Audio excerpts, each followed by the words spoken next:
আর মাত্র কয়েকদিনের অপেক্ষা, বিশ্বজুড়ে ফুটবল উন্মাদনা ছড়িয়ে দিতে প্রস্তুত 2026 ফুটবল বিশ্বকাপ। কিন্তু বাংলাদেশের কোটি কোটি ফুটবল প্রেমীদের মনে ছিল একটাই প্রশ্ন, এবার কি টেলিভিশনের পর্দায় বিশ্বকাপ দেখা যাবে, নাকি সম্প্রচার জটিলতার কারণে প্রিয় দলগুলোর লড়াই থেকে বঞ্চিত হতে হবে দর্শকদের। দীর্ঘ অনিশ্চয়তা, নানা আলোচনা এবং শেষ মুহূর্তের দৌড়ঝাঁপের পর অবশেষে মিলেছে স্বস্তির খবর। বাংলাদেশেও সরাসরি সম্প্রচার করা হবে ফুটবলের সবচেয়ে বড় এই মহাযজ্ঞ। বাংলাদেশের ফুটবল প্রেমীদের জন্য এটি নিঃসন্দেহে বড় সুখবর। কয়েক সপ্তাহ আগেও পরিস্থিতি ছিল বেশ অনিশ্চিত। বিশ্বকাপের সম্প্রচার সত্ত্ব নিয়ে জটিলতা তৈরি হওয়ায় অনেকেই আশঙ্কা করেছিলেন এবারের আসর হয়তো দেশের টেলিভিশন দর্শকদের নাগালের বাইরে থেকে যাবে। তবে বিশ্বকাপ শুরুর মাত্র এক সপ্তাহ আগে সেই অনিশ্চয়তার অবসান ঘটেছে। জানা গেছে 2026 ফুটবল বিশ্বকাপের সব ম্যাচ সরাসরি সম্প্রচার করবে বাংলাদেশের 3টি প্রধান টেলিভিশন চ্যানেল। এগুলো হলো সময় টেলিভিশন, টি স্পোর্টস এবং বাংলাদেশ টেলিভিশন বা বিটিভি। দেশের এই 3টি সম্প্রচার প্রতিষ্ঠান যৌথভাবে একটি কনসোর্টিয়াম গঠন করে ফিফার কাছ থেকে বিশ্বকাপ সম্প্রচারের সত্ত্ব নিশ্চিত করেছে। তবে এই সত্য অর্জনের পথ মোটেও সহজ ছিল না। শুরুতে বিশ্বকাপের সম্প্রচার অধিকার পায় সিঙ্গাপুর ভিত্তিক প্রতিষ্ঠান স্প্রিংবক প্রাইভেট লিমিটেড। দক্ষিণ এশিয়ার কয়েকটি দেশের বাজারে সম্প্রচার অধিকার বিক্রির দায়িত্ব ছিল তাদের ওপর, কিন্তু নির্ধারিত সময়ের মধ্যে বাংলাদেশের কোনো সম্প্রচার প্রতিষ্ঠানের সঙ্গে চূড়ান্ত সমঝোতায় পৌঁছতে পারেনি প্রতিষ্ঠানটি। ফলে বিশ্বকাপ যতই ঘনিয়ে আসতে থাকে ততই বাড়তে থাকে অনিশ্চয়তা। দর্শকদের মধ্যে দেখা দেয় উদ্বেগ। সামাজিক যোগাযোগ মাধ্যমে শুরু হয় আলোচনা ও সমালোচনা।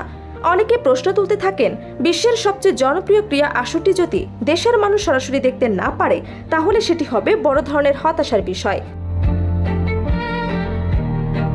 এমন পরিস্থিতিতে সক্রিয় ভূমিকা নেয় বাংলাদেশের সংশ্লিষ্ট কর্তৃপক্ষ। তথ্য ও সম্প্রচার মন্ত্রণালয়, দেশের টেলিভিশন চ্যানেলগুলো এবং বাংলাদেশ ফুটবল ফেডারেশনের বিভিন্ন পর্যায়ের কর্মকর্তারা সমন্বিত উদ্যোগ গ্রহণ করেন। একাধিক বৈঠক ও আলোচনার পর শেষ পর্যন্ত সম্প্রচার সত্ত্ব নিশ্চিত করা সম্ভব হয়।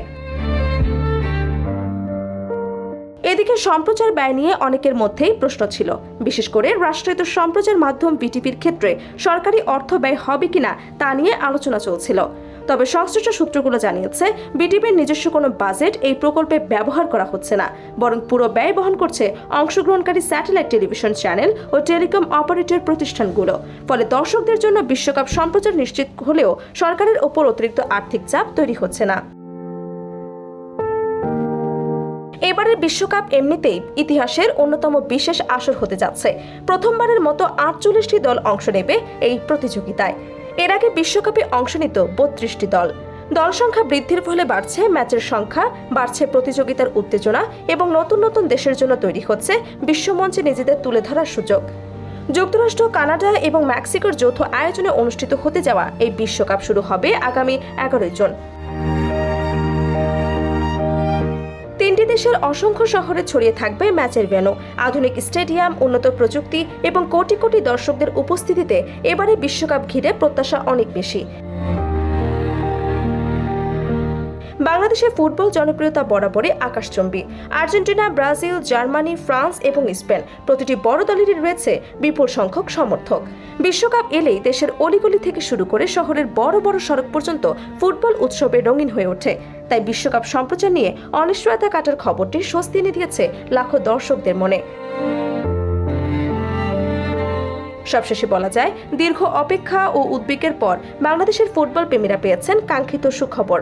এখন আর কোনো শঙ্কা নেই, ঘরে বসেই উপভোগ করা যাবে বিশ্বকাপের প্রতিটি মুহূর্ত, প্রতিটি গোল এবং প্রতিটি নাটকীয়তা। আর মাত্র কয়েকদিন পরে শুরু হতে যাচ্ছে ফুটবল বিশ্বের সবচেয়ে বড় উৎসব। সেই উৎসবে এবার বাংলাদেশের দর্শকরা থাকবে সমানভাবে যুক্ত টেলিভিশনের পর্দায় চোখ রেখে।